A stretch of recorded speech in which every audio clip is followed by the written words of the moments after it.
اور پھر اگلی بات مجھے بتائیے، اس صورت پہ غور کریں، قل کا معنی کیا ہے؟ بولیے کیا معنی ہے قل؟ کہہ دیجئے، اس میں اللہ کی وحدانیت کا کوئی ذکر ہے؟ بولیے، توحید کا ذکر ہے، رد شرک ہے؟ قل کا معنی ہے وہ اپنے محبوب سے فرما رہا ہے تو کہہ دے، لب ہلا دے، کہہ دے، یہ ہے قل۔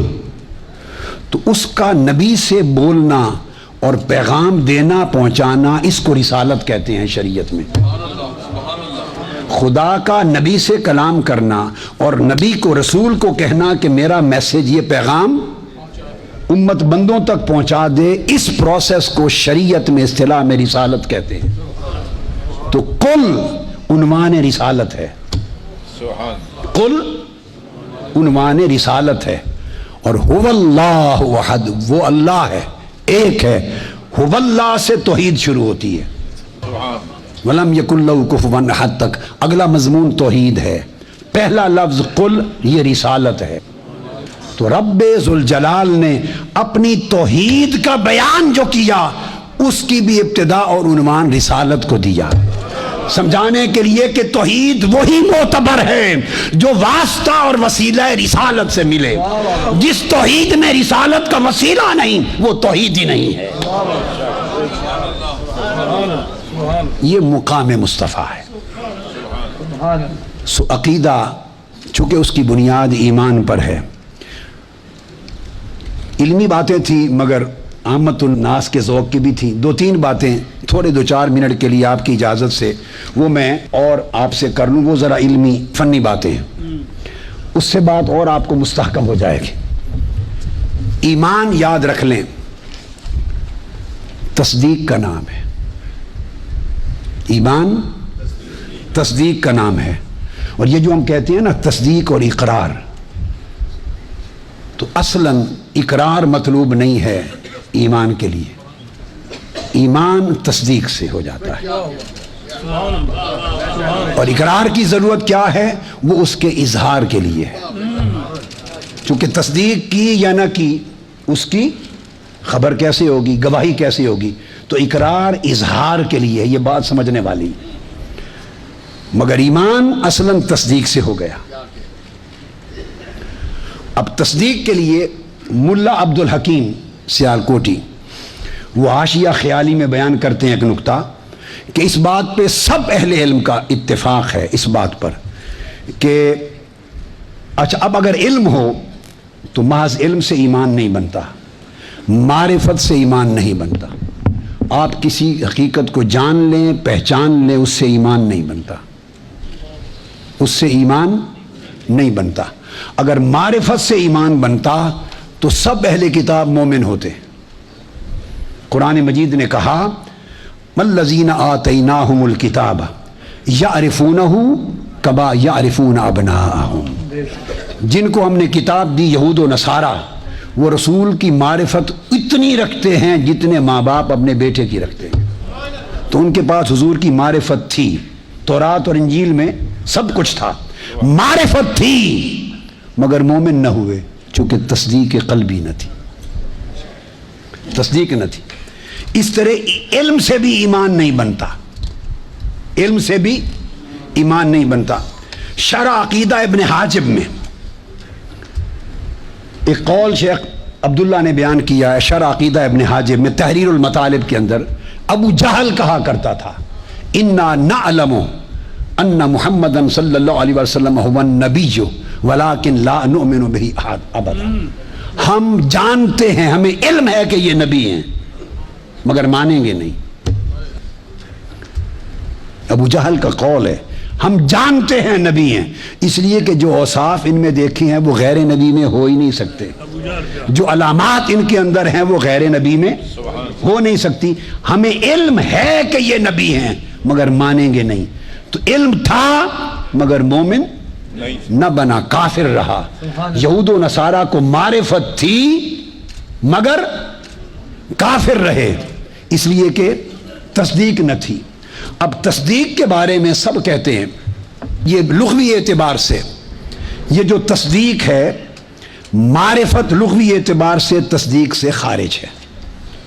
مگر اس پر اہل علم کا اختلاف ہے کہ تصدیق لغوی سے تو خارج ہے، مگر کیا یہ تصدیق منطقی بھی ہے؟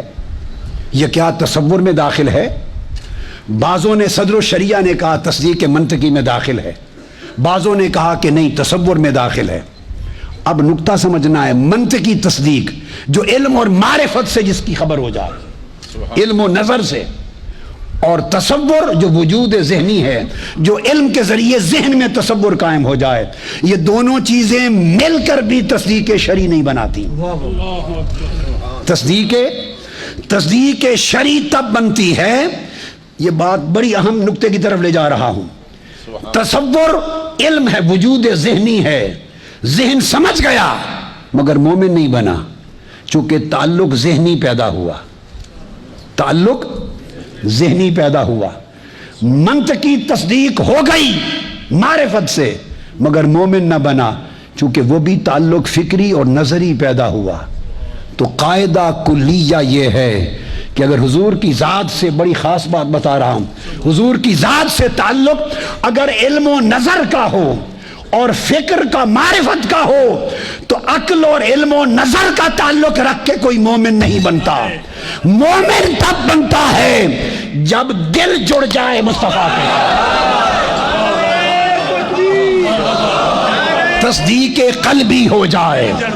تصدیق شرعی کہتے ہیں ربط قلبی کو، دل کی گانٹھ بندھ جائے مصطفیٰ کے قدموں سے۔ تصدیق شرعی تب بنتی ہے کہ ربط قلبی پیدا ہو جائے، دل ماننے لگے، اور دل ماننے کو آئے، بڑا الف بے بھی نہ آتا ہو تب بھی دل کیا ہے مان لے۔ ہائے ہائے ہائے۔ بلال حبشی، اس نے کون سی علم اور منطق کی کتابیں پڑھی تھیں، مگر اس جیسا ایمان کسی عالم کا ہوگا؟ تو بنیادی چیز یہ ہے کہ عقیدہ اور ایمان وہ پیدا ہوتا ہے ربط قلبی سے۔ ربط قلبی ہو جائے تو عقیدہ اور ایمان بنتا ہے، اور اگر ربط قلبی نہ ہو، لاکھ علم و نظر اور فلسفہ اور فہم اور معرفت ہوتا پھرے، ذہنی اور فکری اور علمی تعلق سے ایمان نہیں آتا۔ یاد رکھ لیں، ایمان یہاں جنم نہیں لیتا، ایمان یہاں جنم نہیں لیتا۔ ایمان کا موضوع یہ ہے، دل ہے۔ یہاں علم جنم لیتا ہے، یہاں عشق جنم لیتا ہے۔ تو لفظ ایمان جسے تصدیق شرعی کہتے ہیں، اور تصدیق شرعی جو نام ہے ربط قلبی کا، وہ اشارہ دیتی ہے اگر ایمان والا بننا ہے تو تعلق عشق کا پیدا کرو، تعلق قلبی محبت کا پیدا کرو۔ عقل اور فکر و نظر اور فلسفہ و منطق اور کتب کھنگال کے رکھ لو، مومن نہیں بنتے جب تک ربط قلبی نہ ہو۔ اب یہ ایمان کی بحث تھی، اب یہی بات عقیدے میں سنا دوں۔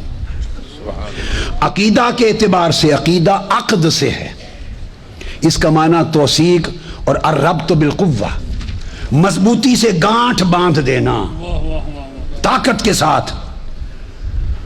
والذین عقدت ایمانکم ولکن یؤاخذکم بما عقدتم الایمان، جب تک گانٹھ نہ بدھے جو کھل نہ سکے عقیدہ نہیں بنتا۔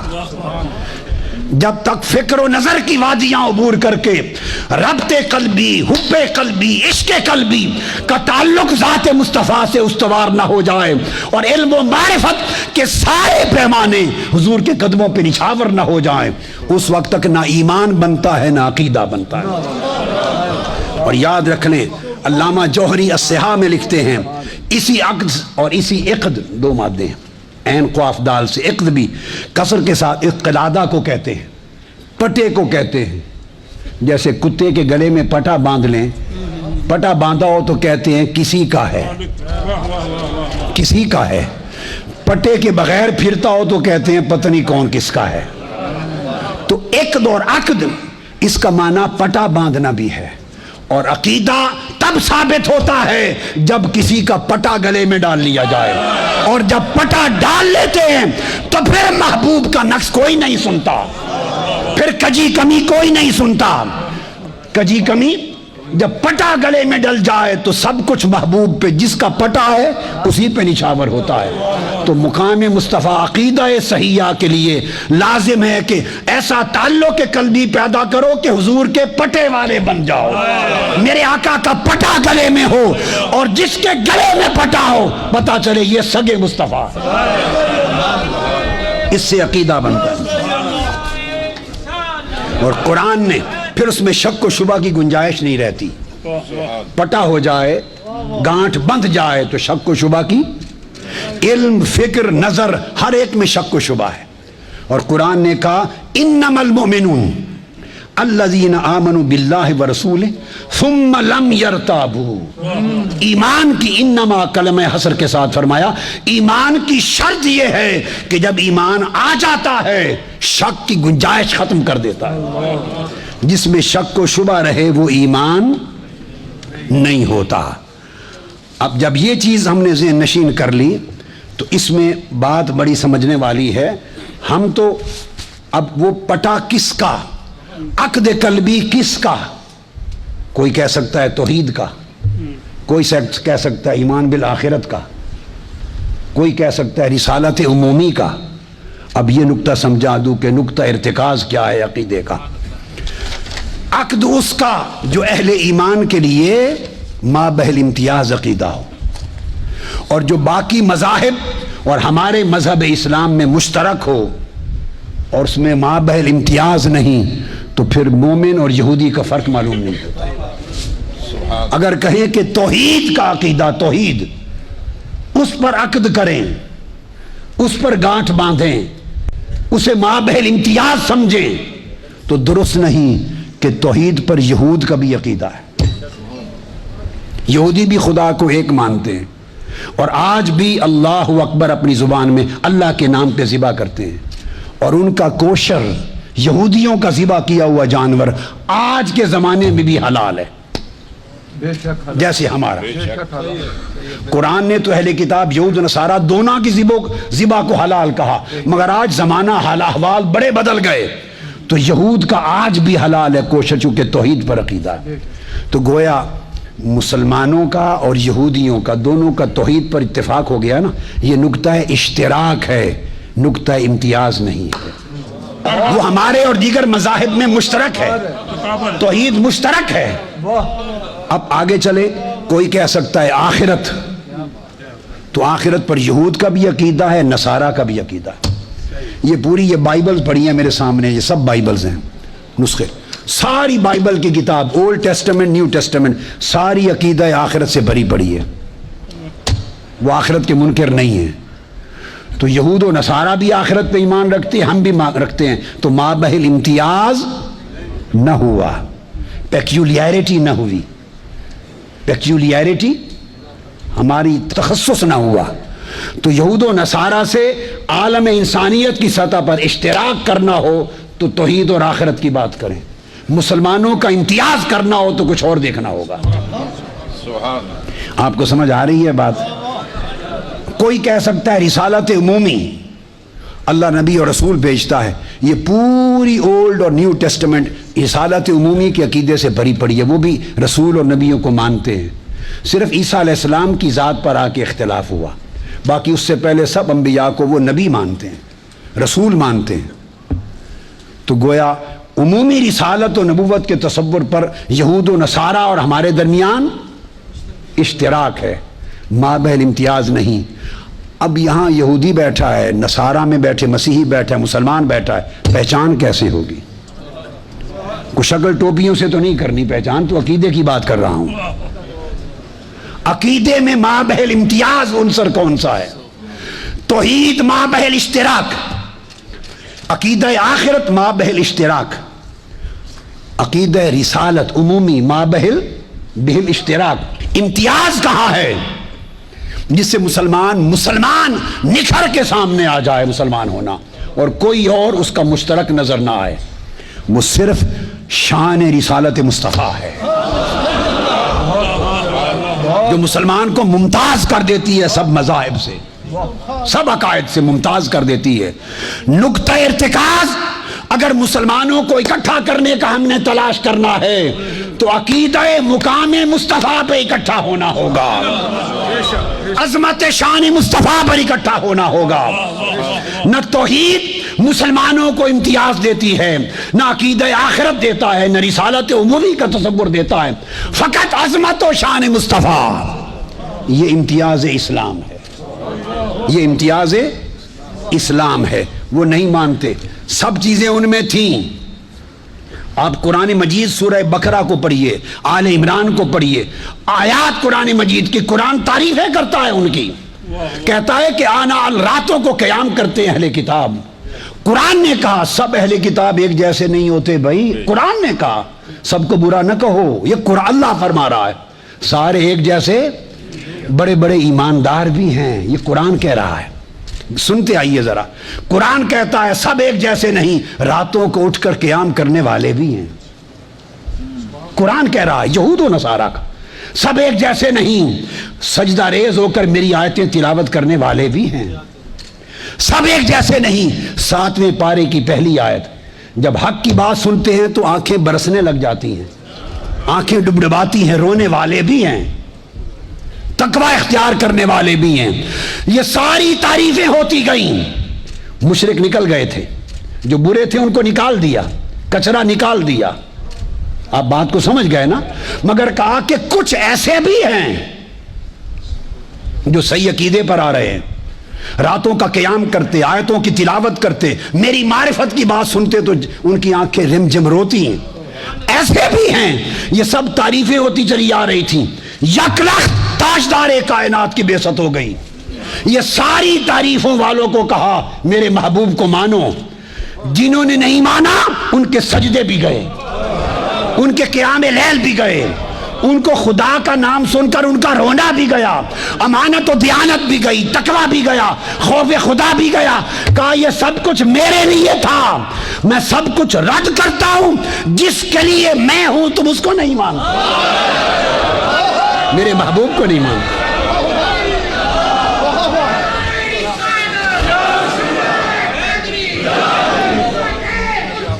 ان کے پاس توحید بھی تھی، ان کے پاس یہ ایک فرقہ، ایک طبقہ ہے یہود و نصارہ میں سے ایک طبقہ جس کا ذکر قرآن نے، ان کے پاس توحید بھی تھی، عقیدہ آخرت بھی تھا، تقوی اور امانت بھی تھی، خوف خدا بھی تھا، راتوں کو جاگنا، سجدہ ریزیاں کرنا بھی تھا، سب کچھ تھا جتنا ذکر ہو چکا۔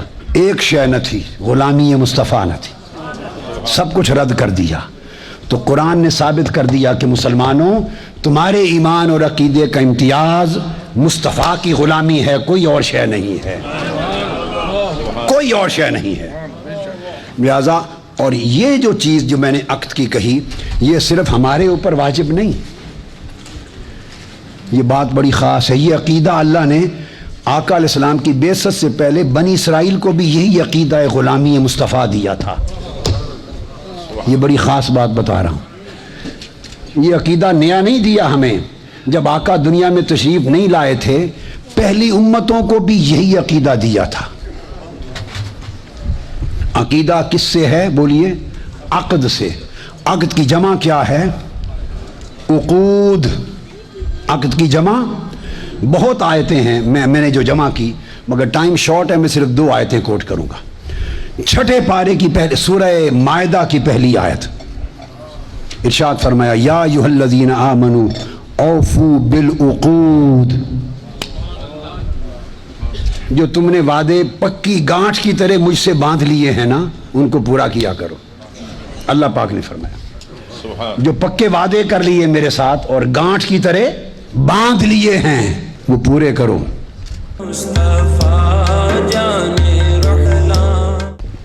وعدے پورے کرو۔ اب وعدے تو عمر گزر گئی نا سنتے کہ اوفوا بالعقود سے مراد وعدوں کو پورا کرو۔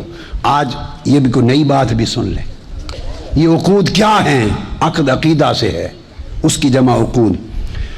تفسیر ابن جریر طبری کوٹ کر رہا ہوں، جو سب سے پہلی امت محمدی میں سب سے پہلی جامع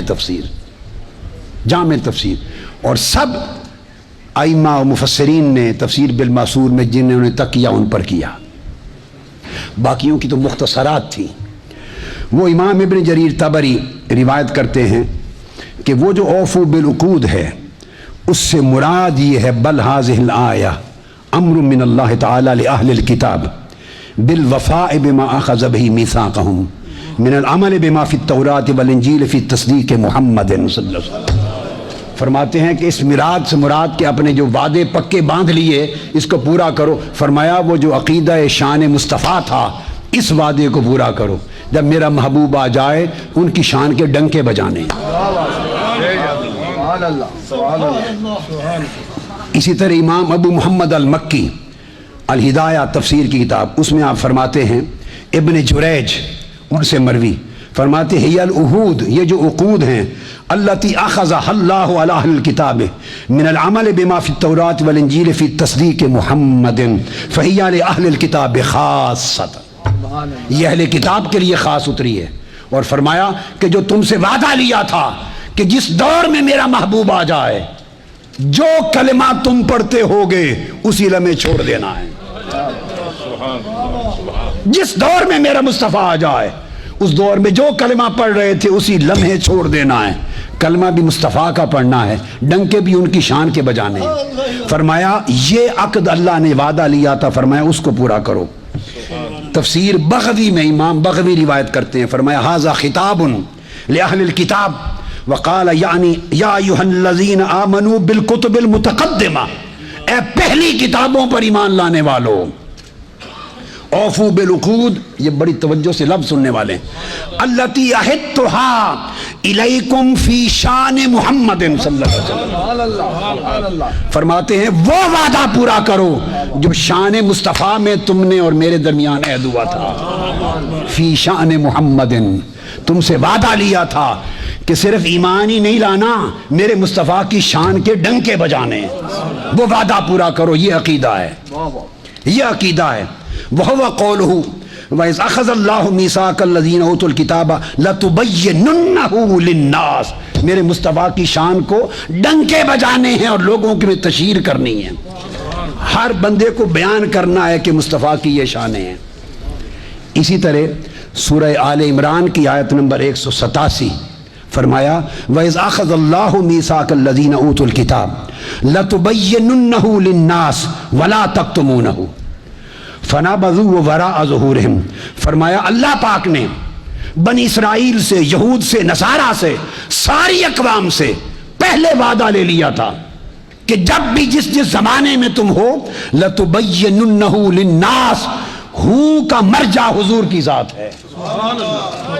یہ کل ائمہ نے بیان کیا، حضور کا مرجع ہو کا، تم جہاں بھی ہو لَتُبَيِّنُنَّهُ لِلنَّاسِ، میرے مصطفیٰ کی شانیں لوگوں میں ڈنکے کی چوٹ پر بیان کرنا، ایسے چھپا نہ دینا۔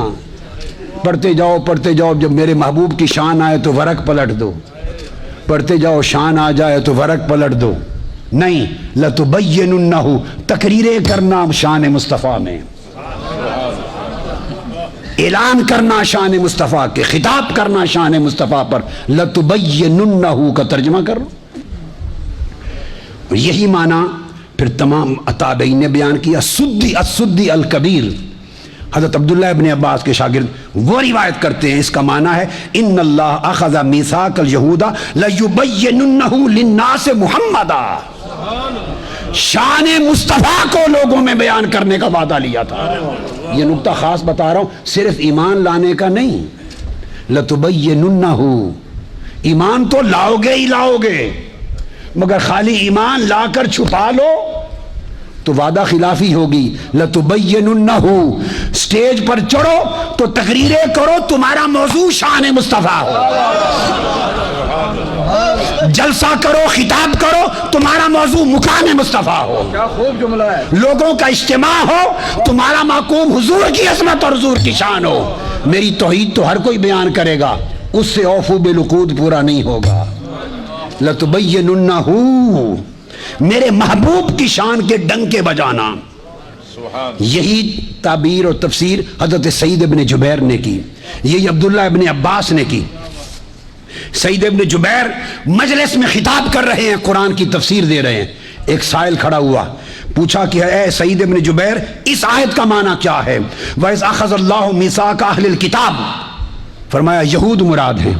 پوچھا لَيُبَيِّنُنَّهُ لِلنَّاسِ، کہ ان کی شان کو کھول کھول کر بیان کرنا، اس سے مراد کیا ہے؟ فرمایا محمدن ولا یکتمونہ، شان مصطفیٰ کو کھول کے بیان کرنا، بخیلی کنجوسی نہ کرنا، فرمایا یہ مراد ہے۔ یہی اکرمہ نے بیان کیا، یہی سعید بن جبیر نے بیان کیا، یہی السدی الکبیر نے بیان کیا، یہی حضرت مجاہد تابعی نے بیان کیا، یہی عبداللہ ابن عباس نے بیان کیا، ابن جریر، یہی ابن جریج نے بیان کیا، اور کہا کہ اللہ پاک نے اللتی احدتھا علیکم فی شان محمد صلی اللہ علیہ وسلم، جو میں نے شان مصطفیٰ کے چرچے کرنے کا تم سے وعدہ لیا اس کو پورا کرنا۔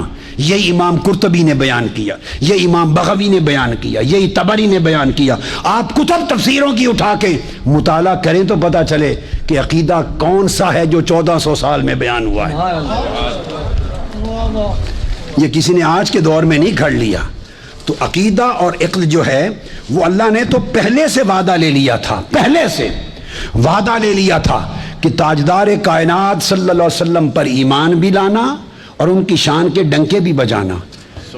جو ڈنکے نہیں بجائے گا، جو ان کی شان کے ڈنکے نہیں بجائے گا، وہ مجھ سے دھوکہ کرے گا، اللہ فرماتے، میرے وعدے کو توڑے گا۔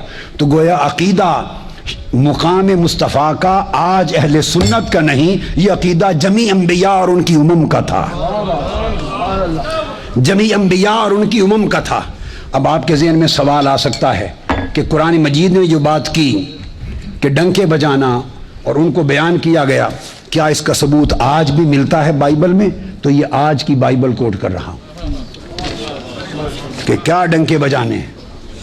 ہمارے لوگ عام طور پر برنباس کی جو گوسپل ہے اس کے حوالے دیتے ہیں، میں برنباس کے نہیں دے رہا، کیونکہ اس کو کرسچنز جو ہے وہ نہیں مانتے، مسیحی نہیں مانتے نا، ہم مانتے ہیں، تو جو وہ نہیں مانتے اس کا حوالہ دینے کا فائدہ نہیں۔ میں جو پریولنٹ جو اویلیبل بائبل ہے اور نیو ٹیسٹمنٹ ہے اس وقت جو ہر ایک کے ہاتھ میں، اس کا حوالہ دے رہا ہوں، برنباس کا نہیں۔ ڈنکے کس طرح عقیدے تھے، کس طرح عقیدے آقا علیہ السلام کی شان کے، اب وہ سنیے۔ تو یہ میرے ہاتھ میں ہولی بائبل ہے اور اس کے اندر گوسپل ہے، انجیل مارک کی بائبل۔ اس میں پہلے تو حضرت یحییٰ علیہ السلام کہتے ہیں، وہ فرماتے ہیں جان announced someone is coming soon who is greater than me and so much greater that I am not even worthy to stoop down like a slave and untie the straps of his sandals۔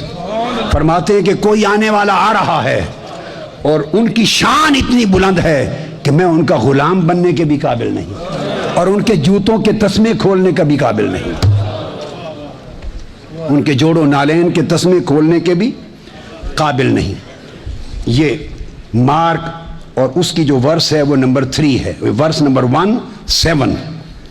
اچھا، پھر وہ بیان کرتے ہیں but someone is coming soon who is greater than I am, so much greater than I am not even worthy to be a slave and untie the straps of his sandal۔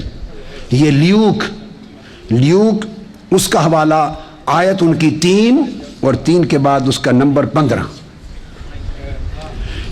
اسی طرح یہ بیان ہو رہا ہے اور پھر وہ بیان کرتے ہیں you also must be ready. پھر سیدنا عیسیٰ علیہ السلام بیان کرتے ہیں، یہ بائبل ہے یاد رکھ لیں، اور گوسپل اس کو ریڈ اینڈ بلیک کہتے ہیں۔ جو عیسیٰ علیہ السلام کے کلمات ہیں ان کے کلمات سرخ انک میں لکھے گئے، جو ان کے کلمات جو بقایا ہیں وہ بلیک میں ہیں، جہاں سرخ کلر ہو وہ عیسیٰ علیہ السلام کے کلمات ہیں according to Bible and gospel. اچھا، گوسپل میں عیسیٰ علیہ السلام فرماتے ہیں اب یہ جو وعدے لیے گئے تھے لَتُبَيِّنُنَّهُ، اب وہ وعدے قرآن سے سن چکے، اب آج کی بائبل بیان کر رہی ہے، کہتے you also must be ready all the time for the son of man will come when least expected۔ اب بعض لوگ مراد لیتے ہیں چونکہ وہ احباب کے سے مراد عیسیٰ علیہ السلام ہیں، تو عیسیٰ علیہ السلام کو وہ سن آف مین نہیں مانتے، ان کو تو سن آف گاڈ مانتے ہیں۔ اگر وہ سن آف مین مان لیں تو سارا عقیدہ ہی ختم ہو گیا نا ان کا۔ وہ حضرت عیسیٰ علیہ السلام کو، یسوع مسیح کو سن آف مین نہیں مانتے، ان کو سن آف